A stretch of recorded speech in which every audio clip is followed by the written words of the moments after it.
A puzzle from chess.com a few days ago and I made a mistake. So the puzzle claims that after we take and now black tries to stop the pawn, now we fork and take the rook, and essentially we are promoting to a queen and winning this game. But what the puzzle does not show, that black has an insane move in this position, which is rook to d5 check.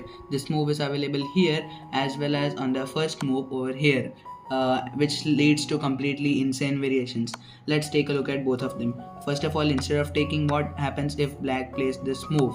Well, in this position, if the king goes anywhere on the e file, what happens is black takes this pawn, we push the pawn, and now black gives a check, and after the king moves anywhere, say here, black is already reaching the back rank, and now it is just stopping our pawn, and we cannot promote.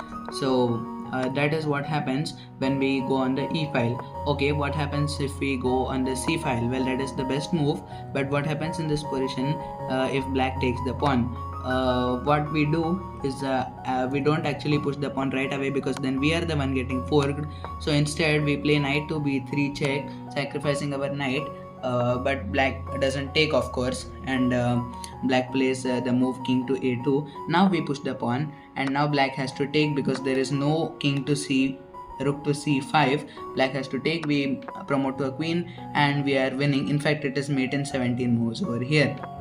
It is slow, but we are winning.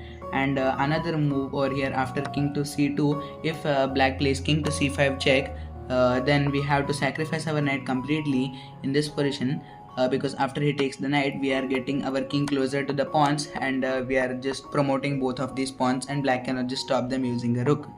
That is what happens when he takes our knight. But black can be clever in this position and play rook to c2, sacrificing the rook, because if we take the rook, then it is just stalemate. But what we do in this position is knight to b3 check, because after the king moves, we can now go and support our pawns as well as attack the rook, and we are completely winning in this position. Slowly but steadily we advance our pawns and win the game. So that's what happens when in this position black gives the check, rook to d5.